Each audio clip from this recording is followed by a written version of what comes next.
Obama was supposed to fly home. He'd been here in Virginia.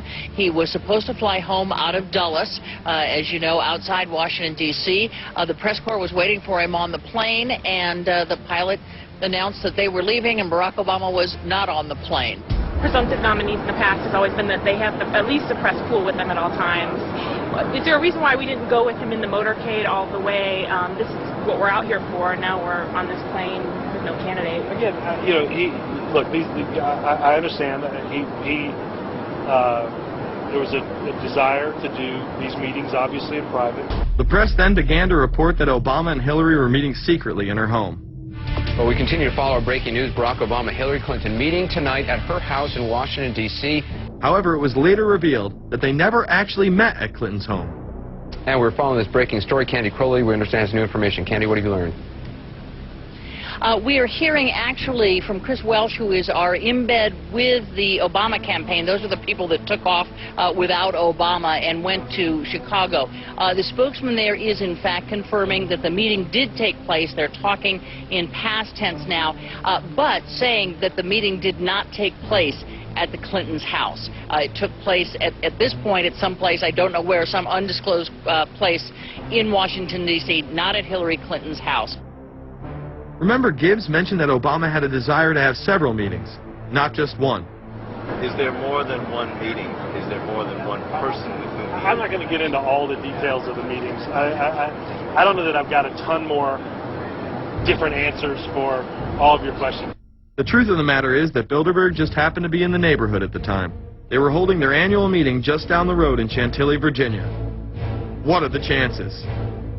What's interesting and dangerous about the New World Order is that it's not a natural progressing idea. It's just not civilization naturally evolving and organizing into this system. It's the group of extremely powerful people that are manipulating the system to get it to this status from behind the scenes without anybody's knowledge. You have to ask yourself, if there isn't an agenda going on to keep those organizations quiet and to keep them out of the news, to keep the discussions about them behind closed doors, then why is it that these supposed experts on the left and on the right never talk about them? This has been a condensed history of the globalist organizations and their rise to power. But is there a reason they meet behind closed doors? A shadow world government has been mentioned. But to truly understand what that means, let's go back to this iconic warning from President Dwight D. Eisenhower. Progress toward these noble goals is persistently threatened by the conflict now engulfing the world.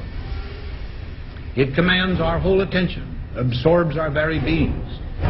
We face a hostile ideology, global in scope, atheistic in character, ruthless in purpose, and insidious in method. Unhappily, the danger it poses promises to be of indefinite duration. The need to maintain balance in and among national programs. Balance between the private and the public economy. Balance between the cost and hoped for advantages. Balance between the clearly necessary and the comfortably desirable.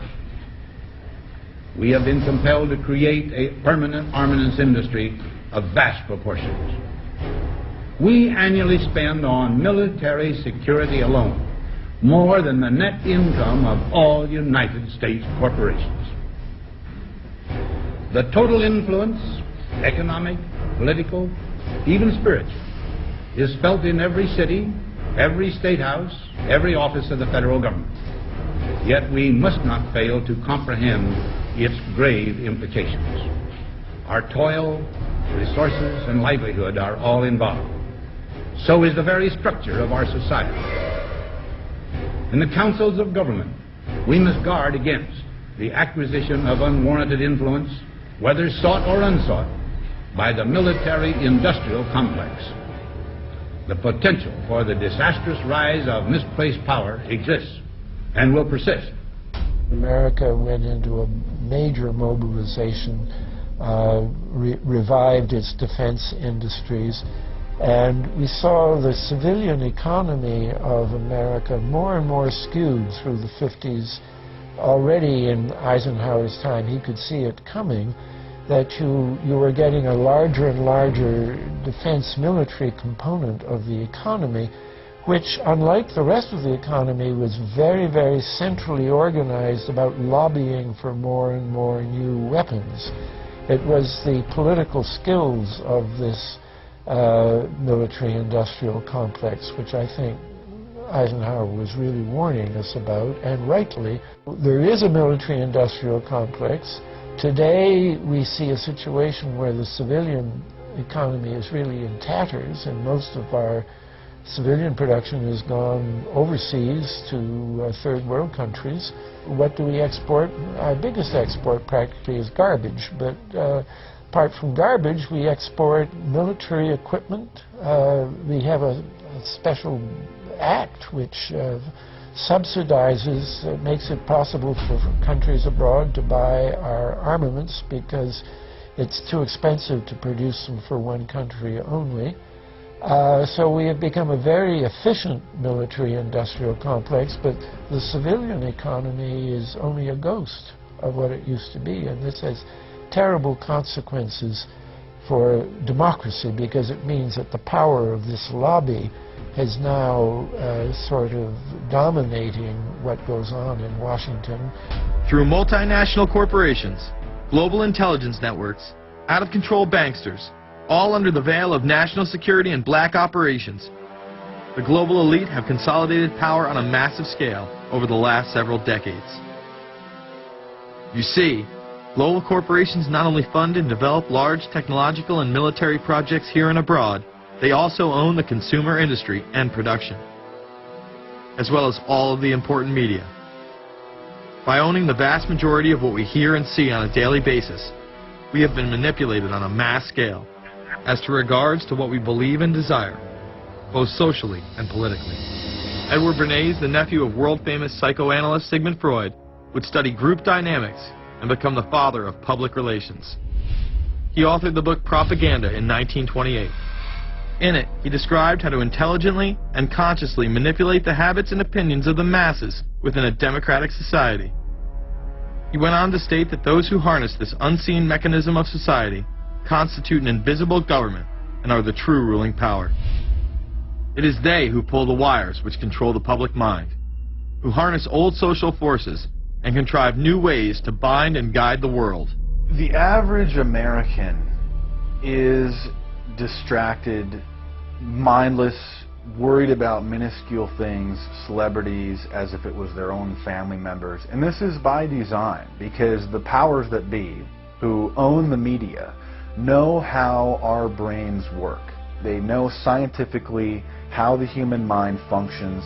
They know about sociology, and they are using the media, and have used the media for decades now, to entertain people with issues that don't really matter.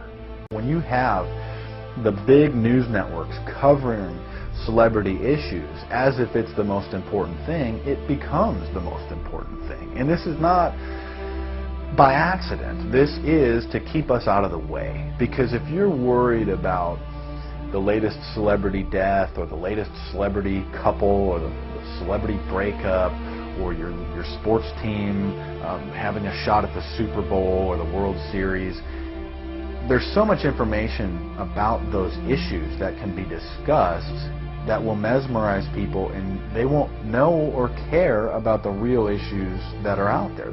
Well, I think this is just one more piece of evidence of the degree to which the media, supposedly the watchdogs, has become the gatekeeper of the system.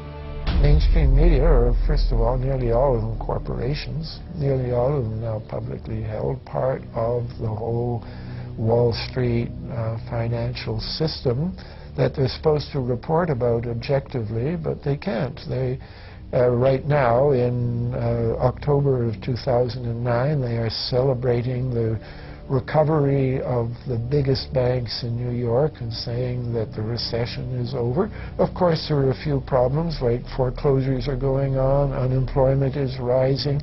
All of this is affecting the American people, but it's not affecting the financial elite who also control the media. Bernays successfully identified the invisible empire which controlled the minds of men. so as the populace is mesmerized and hypnotized by powerful behind-the-scenes forces. As they are distracted by the latest celebrity scandal, the newest cell phone, and their favorite sports team, this network disguises itself, remaining in the shadows. Despite the elite utilizing Bernays' methods, in conjunction with the military-industrial complex they had erected, a modern arm of this organization was exposed in what came to be known as the Iran-Contra scandal. Essentially, black operations were not only caught dealing arms illegally and supporting South American dictators, but also smuggling drugs into the United States.